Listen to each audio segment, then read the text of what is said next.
Hi, Joe Smiles here. So, Sam Sullock believes in partial ranges of motion. He thinks they're a good thing. I don't. Sam Sullock is a 20-year-old massive steroid-using bodybuilder. He's a fitness influencer who's got almost 3 million followers on YouTube. I just suppose guys like looking at steroid-using muscles instead of women. God knows, I don't know. He does very long videos and a lot of posing, and I suppose guys like looking at that instead of girls. And I think he's just posing and waiting around to have a heart attack with all the steroid use that he's taking. Let's take a look at the video where he thinks that partial ranges of motion is good for building muscle. Holy fuck! Oh, I mean, no matter what you want to do, like, I'm sure if you're a smaller guy, you might feel kind of silly doing a set like this, in the sense that like you don't want to be judged by the people around you. But whether or not you do your set with fucking complete range of motion all the way to the top, all the way down, or kind of fucking constant tension style, as long as it's a hard set and you're getting a pump, you're doing something right.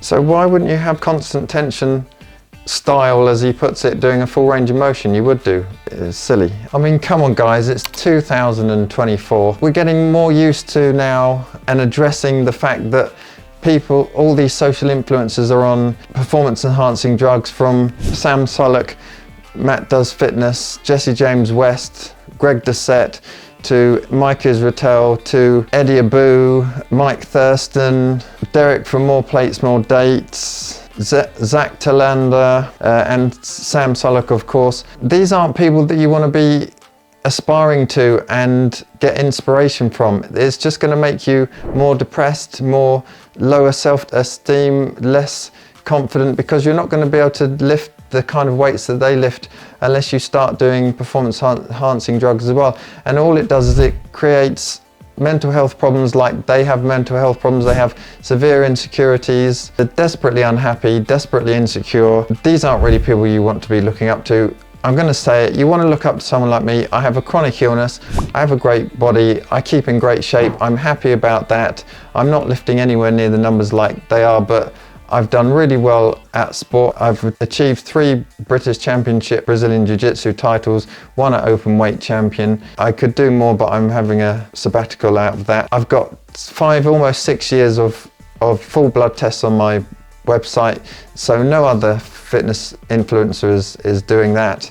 You can get a great body by training smart and consistently, and it's all about the knowledge. I think just people are getting overall fed up with people like Sam, but they're still getting subscribers. But like the Liver King, we're just getting fed up. Don't stop following them. They're not good for your mental health, your overall mental health. They're not people that you should be looking up to. We've got to move on from that. Yeah, you can still look great without the steroids. So, okay, we'll move on to 3 studies and then we'll conclude. So, study 1.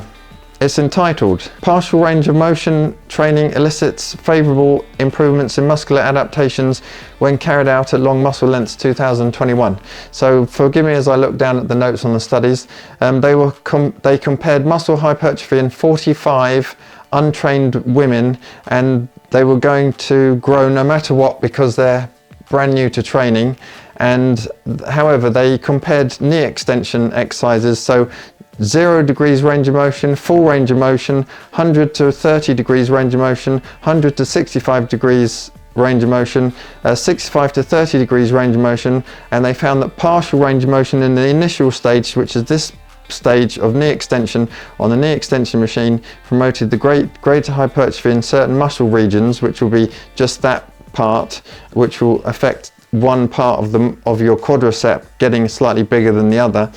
But it had no overall improvement in 1 rep max, and we know that hypertrophy is a adaptation from strength, and so the stronger you are, the more hypertrophy you can get. So it's not functional to everyday movements, just doing a tiny partial range of motion. It's a really bad study. Also, the strength was specific to the joint angle, and so they only get strong in that joint angle, and really you want to get strong through a full range of motion. Just a bad study. Brad Schoenfeld was part of that study, just really bad. Okay, study number 2, entitled Effects of Range of Motion on Muscle Development During Resistance Training Interventions, a Systematic Review 2020. So pretty new. A systematic review is when they take 10 years worth or all the reviews on a certain subject, which is comparing range of motion in this case versus full range of motion, and they come up with a massive conclusion. So it's the higher tier type of literature review. It was much better study looking at all the evidence. They found that performing resistance training for the full range of motion had a much better beneficial effects on hypertrophy on the lower body muscles versus training with partial range of motion, and that the ranges of motion on some upper body muscle groups is limited and conflicting. So you can use some partial range of motion on upper body if you want, but it's probably best also to use full range of motion on upper body exercises as well. If it works for lower body, it will work for upper body. It's just best. And study 3, entitled Partial versus Full Range of Motion Resistance Training, a Systematic Review Meta-Analysis 2022, so almost brand new. A brilliant study. It looked at the available evidence and it showed that full range of motion or long range of motion enhances results for most resistance training outcomes, like maximizing strength, maximizing power, maximizing muscle size, so hypertrophy, and maximizing body composition. And you can do partial range of motion if it's a personal preference or if you've got an injury, so you can work around the injury. If going through a full range of motion, for example, hurts your shoulder, you can just do a partial range of motion. But they also found no differences between upper and lower adaptations when full range of motion is manipulated. So again, best to do full range of motion for probably upper and lower body. Okay, so to summarize, full range of motion tends to develop more muscle size, so hypertrophy, more strength, more power, more speed. If you do partial range of motion, you only get strong in that partial range of motion, so that's not practical and it's not functional. If you were to do a full range of motion and you didn't have the strength for full range of motion because you're only doing part range of motion, it becomes dangerous. So you want to do full range of motion, so that's why it's risky. Also, if you do full range of motion over partial range of motion, you're more likely to get tired very quickly and go past muscle failure. So if you do full range of motion on a bench press and then partial range of motion, that's probably too much for a non-steroid user or non-steroid using athlete like me or like you, hopefully, because your recovery will be so much longer. You could do it if you're on steroids. You can do partials and full range and partials and go past the point of fatigue. I wouldn't recommend it for non-steroid users. And finally, partial range of motion, you have no reference point of where you finish. So for a bench press, you touch the chest, but then do you just go to here, or do you go to here?